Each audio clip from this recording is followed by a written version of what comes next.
Hello, this is Kate, and welcome to the Ordinary Earth. Right, I hope you're well. It's been a while, so I'm going to do reading.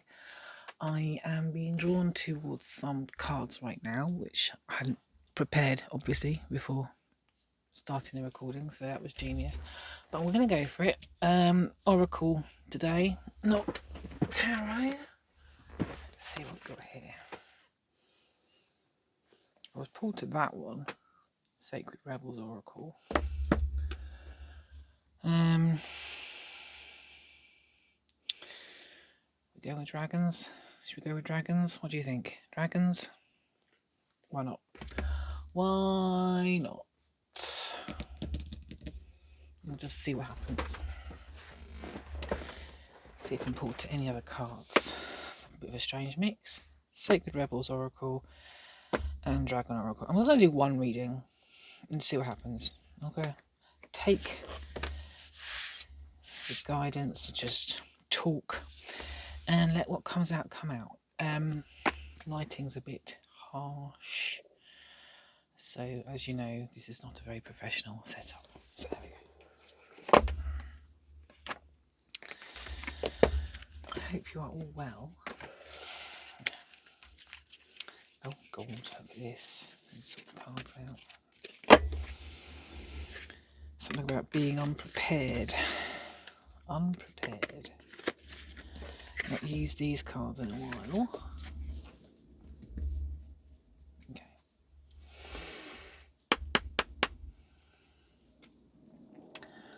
Let's see what comes out, shall we? I was just finishing work and I thought I'll do some meditating, and as I was lying there I was like, oh, thinking about doing a reading. Oh, okay, doing a reading. 4 cards. And there's no intention set for this. It's just a reading is happening. Okay. So visions of life beyond death. 44. Visions of life beyond death. Sacred before and after.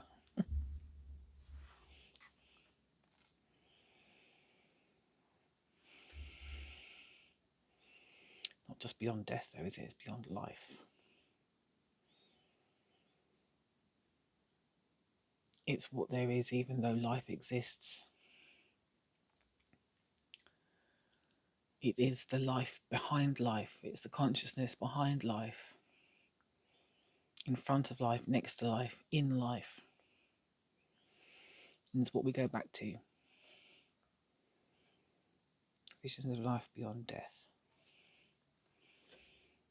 I feel like that needs to go there.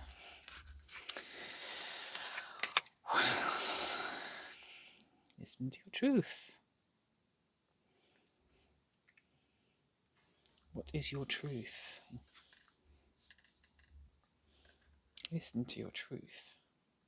The truth. The deepest truth.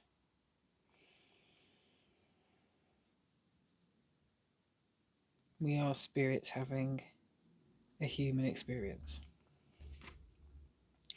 I heard the other day someone say that we're humans having a spiritual experience, which is an interesting concept. And it is, I think, the way that we generally see it, right? We generally think of it as humans, because we are first, in our own minds, having or seeking a spiritual experience. But I also heard the other day a different thing. I'm going to paraphrase this because I can't remember it word for word. But we are already having a spiritual experience. We are from spirit. And because we are from spirit, the experience we're actually having right now is human. And because we have forgotten, because we are in a human body, we have forgotten our spiritual nature. Therefore, we think we're having a human experience. We think we're having a spiritual experience when we're human, but what we're actually doing is we're a spiritual being having a human experience, trying to remember what it is to have, trying to remember what it is to be, trying to remember what it is to do and think and feel spiritual. because that's our actual nature. That's our proper nature. That's that's where we come from. So this visions of life beyond death, the truth is, listening to your truth is knowing that we'll always go back to being spiritual. We'll always go back. We're already spiritual. We're just trying to remember what that means, what that is, what that feels like. Which is hard to do when you've got loads of distractions and humanity and human stuff happening all the time. Let's put this over here.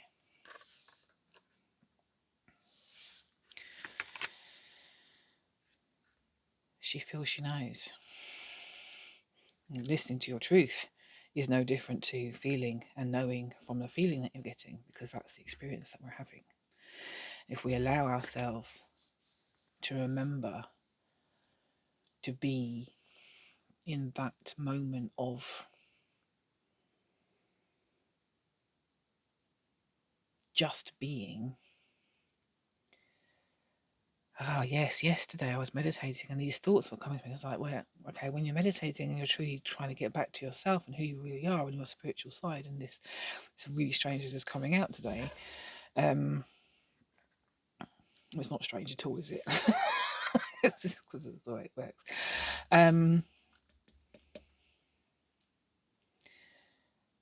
The most pure way of meditating is to let go of all the things that make you human, and that's everything, right? That's, you want to get back to this state of understanding and being connected to and knowing yourself in your purest form.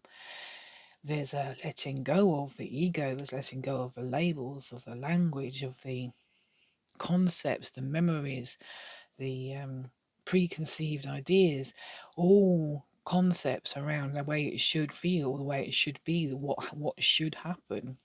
You've got to let go of all of it. You've got to let go of every part of you to allow what is underneath that, underlying that is the consciousness within. If you want to experience that, you need to let go of every other element of who you've become in the human form, because the human form is made up of elements of things you've learned and been programmed and trained and have accepted in your life. And those are the things that when you're meditating can cloud, can veil, can distort in many ways the experience of being your true energetic self, your true spiritual self. And the words I'm using now, even they are a form of clouding, because they are not the full picture. They are only elements of the picture that I'm able to express, because language is limited, and my language is limited to the words that I know. Other people have a larger vocabulary, so they are able to use bigger, better words. But this is what this is. This is having the visions of life beyond death. Allowing that inner truth, the listening for the truth to come through by feeling and knowing. She feels, she knows. Faith in the process, having faith in the process. Booby.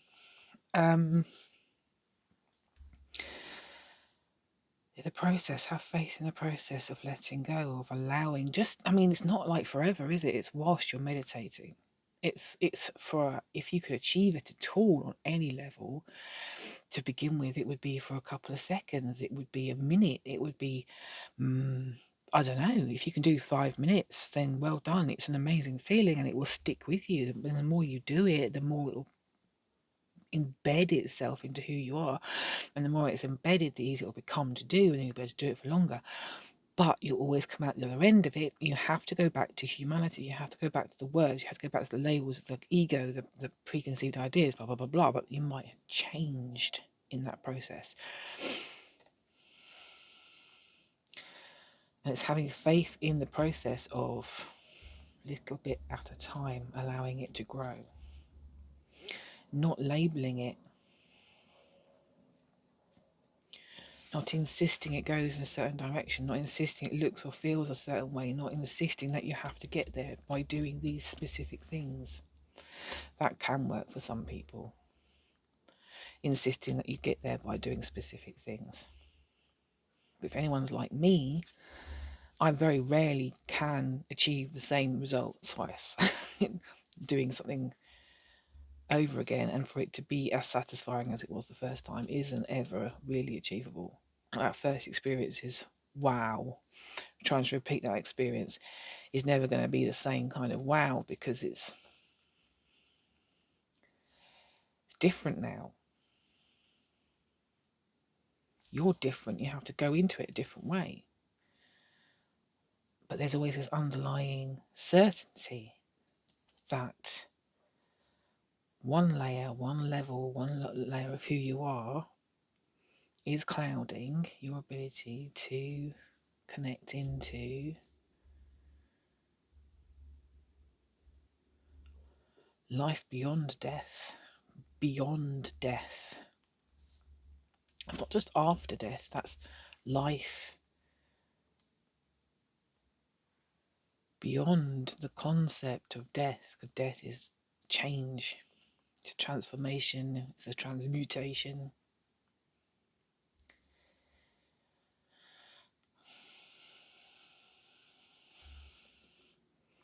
Okay, more of these. No, okay, not more of those. Fine.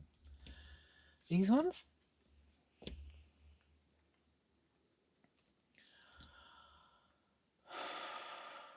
Not sure. What do you want me to do? Okay, we can do that. I'll not use these ones. We have Guides of the Hidden Realms. And we have... yes! I forgot I had these. Enchanted Unicorn Oracle. I love these cards. Okay, cool. So, let's go with the Guides of the Hidden Realms first. My lid did not want to come off. Interesting, this card flipped out of the deck as I was taking the lid off. It says, listening to the ancestors. Inherited patterns, traditions. Ooh, interesting. Integrated wisdom versus knowledge. This is the stuff we've learned. This is the stuff that we've inherited as beings that have been born into this place here and now. This is everything that's made the past and created this future that we're in currently. And we can tap into elements of this. And interestingly, this is something else that's been coming out this week for me specifically, is that we've got this whole parallel universe type thing, different dimensions, blah, blah, blah. We've got past lives. But the thing is, it's all happening right here, right now. And that's one thing I've been able to meditate on consistently, actually, after saying you can't repeat the same experience. But I have had to change it ever so slightly every time. But actually thinking about and concentrating on the fact that everything is here, everything is now, everything is here, everything is now, everything is here, everything is now, including every single person on the planet is here and it's now. Every time, every place, everything is all in this one point in time for every single one of us. And by knowing that, that's how you connect, because you're already connected. We think something's over there. We think it's over there. We think it's over there. We think it's over there. Because that's what we can see. Everything is here and right now. Everything is here and right now. So tapping into and listening to the ancestors is knowing that they are here and they are right now. And it's the same with dimensions and parallel jobbies and blah, blah, blahs. It's all here. It's all right now. removing the labels and allowing yourself to have the visions of life beyond death, listening to the truth, for the truth, listening for the truth, listening for the truth, feeling, knowing, and having faith in the process of allowing the ancestral path to where you have been to be in the past, to allow that to go for a moment, just a moment, and to realize in the right here and the right now, there are no labels, there is no preconceived idea, there is nothing, there is just everything. There is just everything. And when you think about just everything, it becomes a blur of intangible elements because it is everything, is overwhelming, and it is infinite, and it is,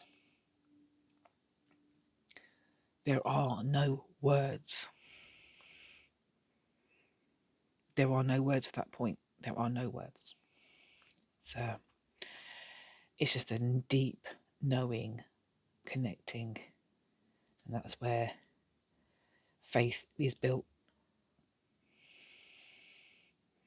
Faith and knowing, listening and feeling.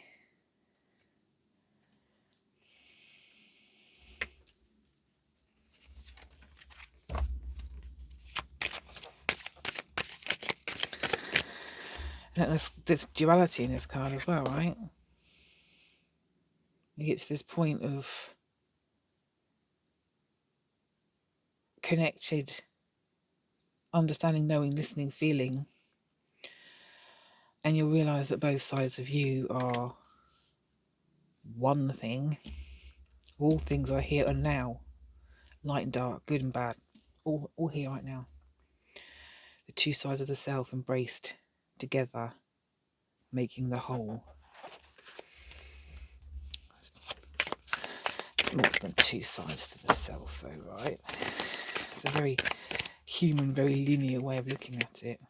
Connection through the cosmos. Community, everything is connected. The law of reciprocity. I need to say no more. And the treasures in the deep and the dark. Treasures in the deep and dark.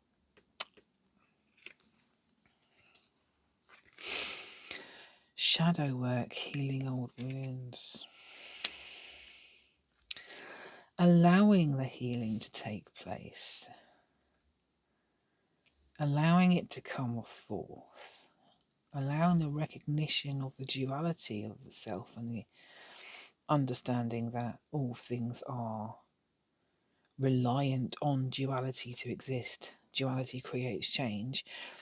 Duality is the engine of the mechanism for creation and change to happen.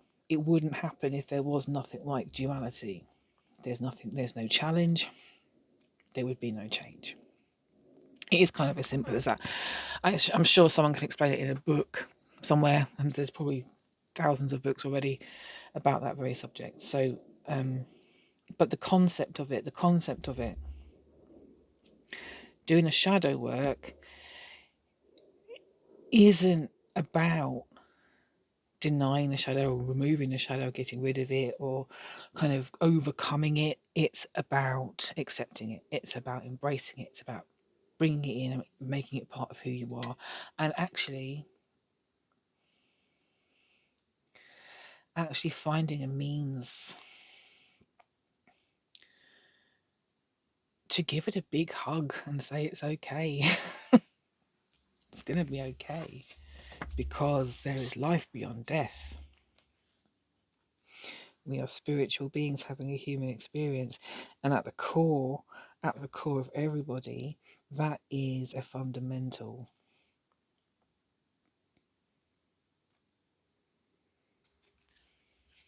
It's a fundamental.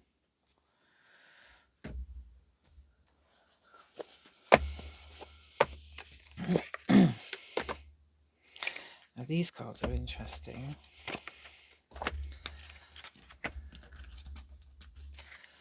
There's this Voynich magic with these images, and I just love this deck because it's so quirky and different. And I haven't actually ever used it in a reading, online. So let's have a look. Ooh, interesting. Snacks. Release judgments around food. Okay, that's very specific, isn't it? We'll read the book on that one. Let's see what it says. 30.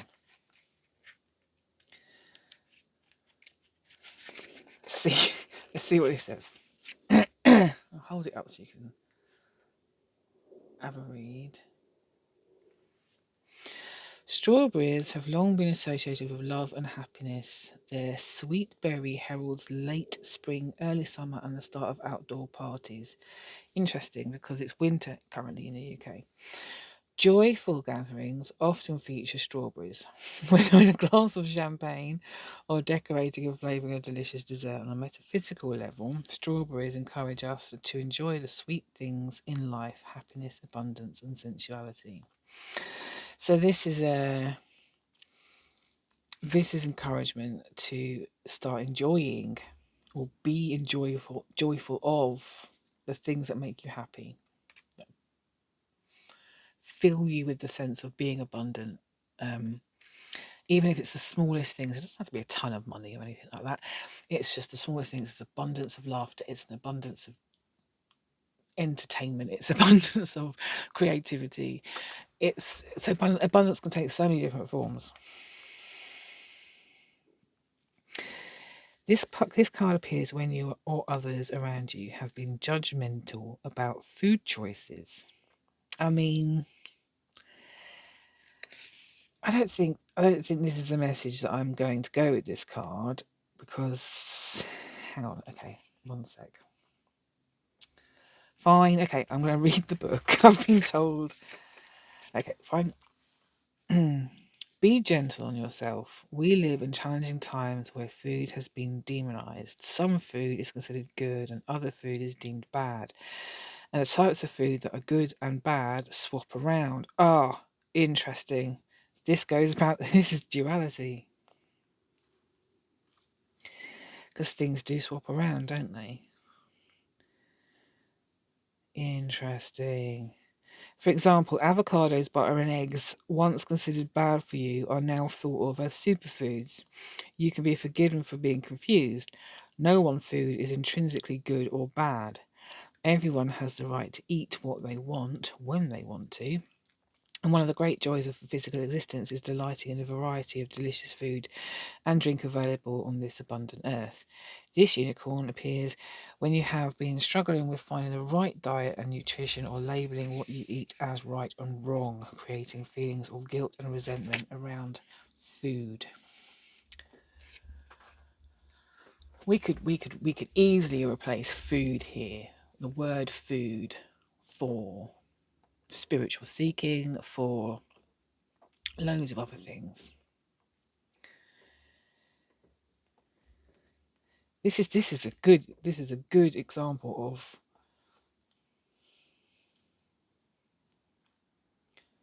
a metaphor.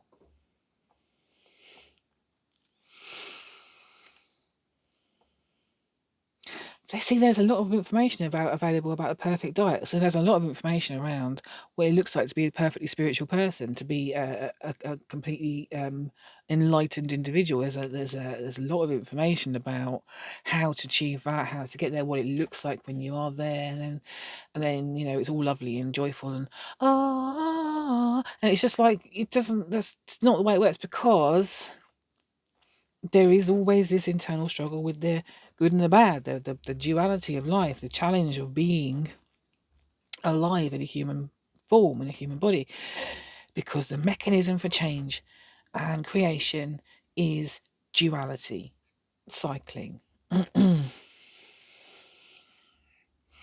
we have these concepts, and we were talking about earlier about letting go of and thinking about the way things should look and what they could look like and what the perfect meditation should feel like and blah blah blah, and what the perfect life would look like, and what the perfect relationship and the work and all the other things in our lives that we want to be perfect. We label them and then we make them into this picture of probably unachievable, maybe unrealistic, and certainly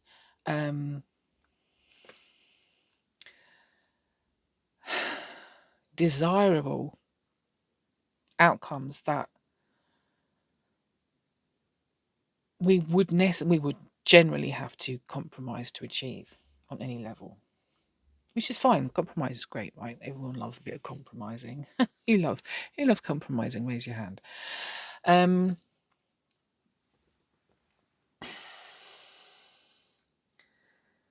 but we go into all this. We go into it, and we have this picture, this perfect image, and this perfect way of being, and this idea of what that actually looks like, and what that should feel like, and what that will achieve and do, and actually accomplish in our lives, and how our lives will be so much better when we get to that point.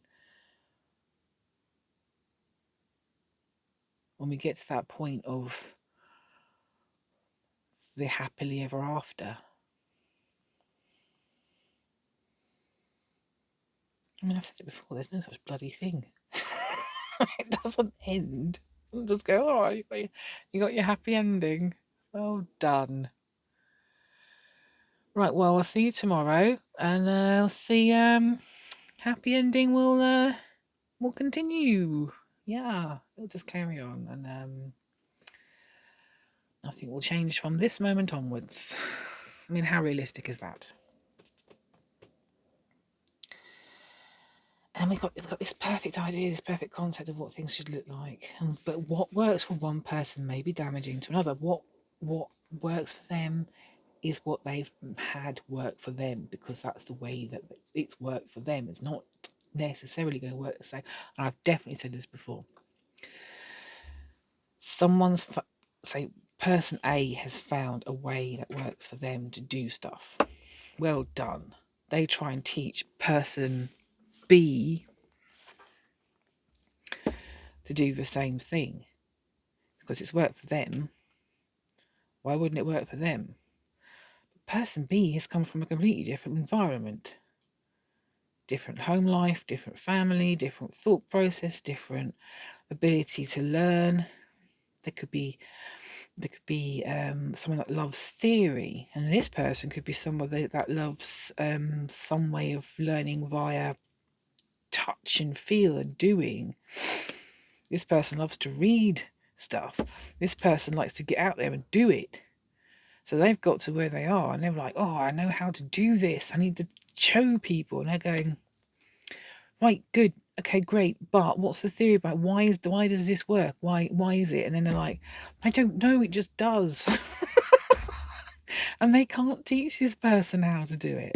It's not possible unless they can teach in the way that they need to know or learn.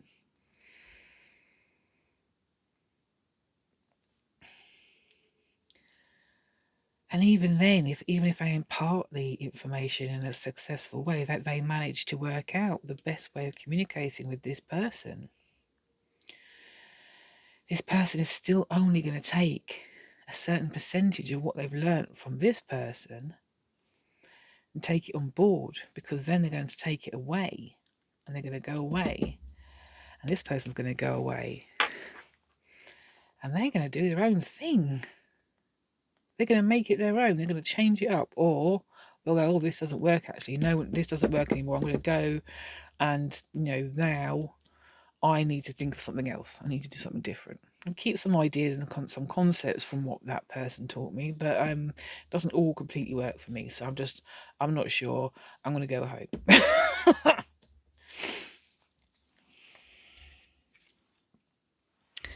So the guidance here is check in with your inner guidance. What would you love to eat? Okay, the food metaphor again. So, food metaphor. Of a food metaphor. So we have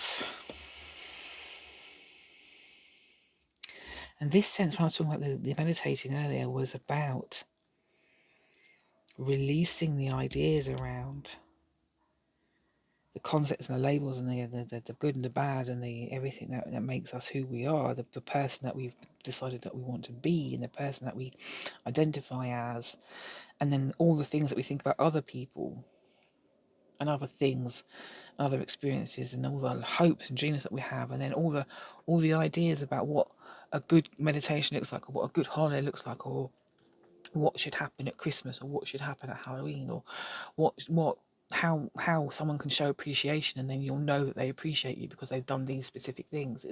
There's so many different things that we hold so close to who we are, we don't even know they're there. So when we come to meditate and it comes to connecting to this person, that the being that we are beyond death and beyond life, who are we beyond life?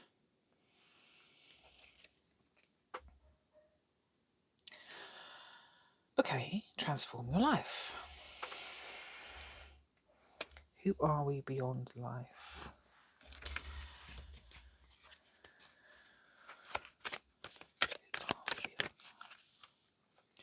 Who are you beyond life? Who am I beyond life? What has life told me I am? What have I decided and accepted that I am because of life? Because it's told me these are the things that happen and exist and should be and can be. And these are the things I should want to have. And these are the things I need to do to have a fulfilling life, to be the best person I can be. I have to have and be and do and touch and feel and have these experiences and have these emotions, and because that's what a good human does. Oh, look at this, another food analogy. The red chili pepper is a hot summer spice under the dominion of the fire red planet of Mars. Its task on a magical level is to inspire action, making things happen quickly and constructively. Medicinally, its stimulating effect helps ailments throughout. Ailments throughout. Oh, interesting. That's the word brought. That's not the word throughout. Its stimulating effect helps ailments brought on by cold and damp conditions. Chilies raise the metabolism and can bring a sense of euphoria when eaten in a large quantity.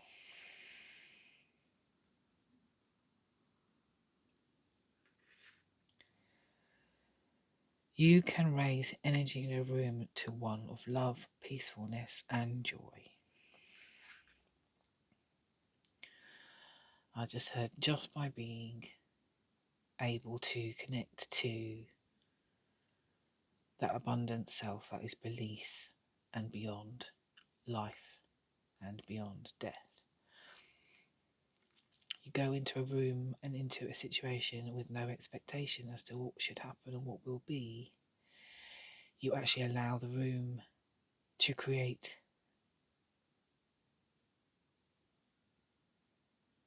the environment to allow others to express. And when you give them free rein, and when you are able to allow them to step forward in their own creation without being guided or shoved into a specific realm or being or way of thinking or feeling, then you are allowing them to express themselves without being fundamentally forced into a specific space or way of thinking. This is a gift you can give others because it's allowing them time and space to realize themselves. You can do this when you are fully able to let go of your own needs and your own desire to affect the room.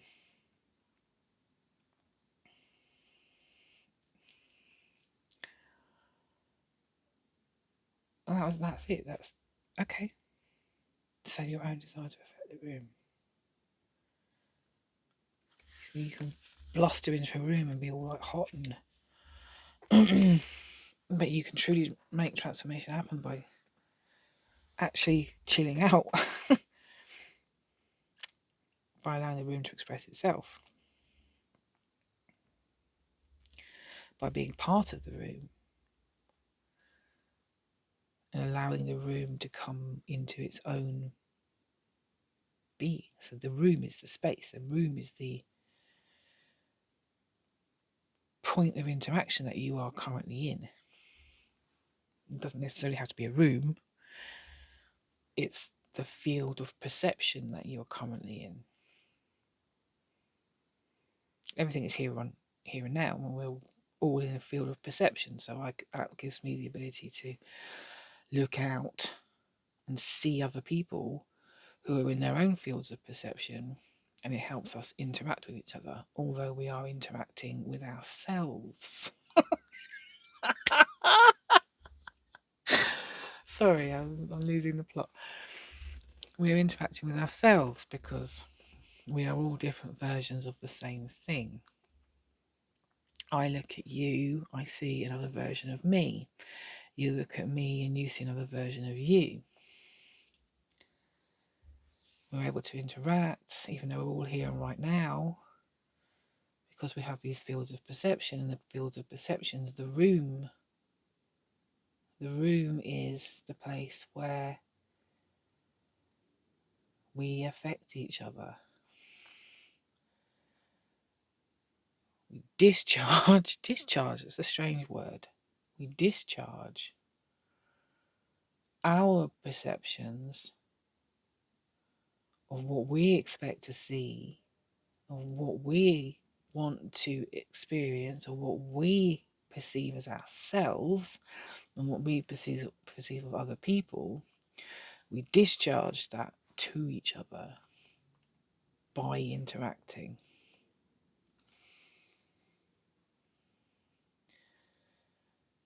And because we've all got our own sets of perceptions and preconceived ideas and veils and labels and words and thoughts and feelings and emotions and needs and desires and wants, and we all have this constant interaction, this field, this room that we are existing in. We give people space, we give people time, we give people the ability to express themselves without forcing them to take on our stuff. We're giving them a level of acceptance of themselves that they've not had before. It's a gift. That doesn't necessarily mean that you have to push yourself to the back all the time. But sometimes there are situations where sometimes you want to give a gift to somebody, you want to give them the ability to come to know themselves. You don't force them to do that. You simply give them the space, the time, the allowance, the ability to reflect without being forced to accept somebody else's point of view, including yours.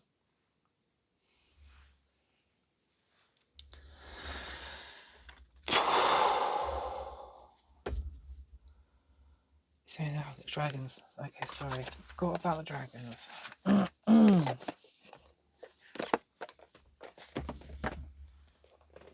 I have such a headache. Oh, okay, the earache now as well. I've had earache last week.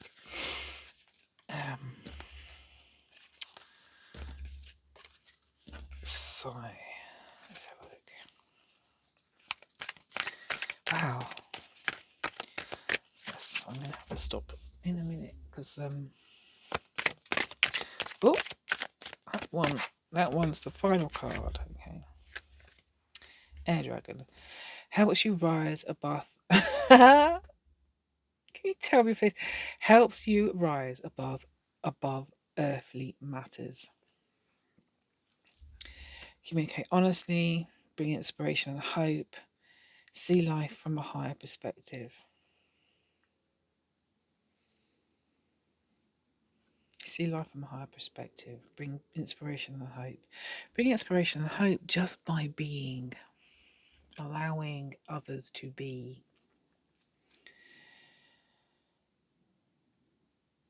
And you could really embrace that. You can, oh my God, I've just realised 44 and 22. Those are my two favourite numbers, apart from 13. That's also a favourite number, which is weird. I love 13. It's my number. There's 13. Oh, go, blimey. What's going on, eh? What's this one? 4 is my other fucking... Sorry. What? Wow. Okay. That's really weird. 4, 13, 22, and 44. Those are my numbers. Didn't mean to swear, for those of you that don't like swearing.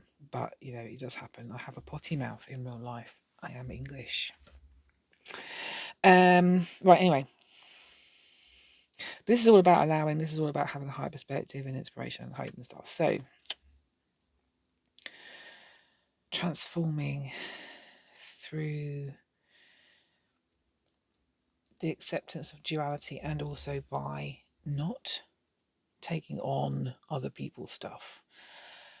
By connecting to yourself through visions of life beyond death and life.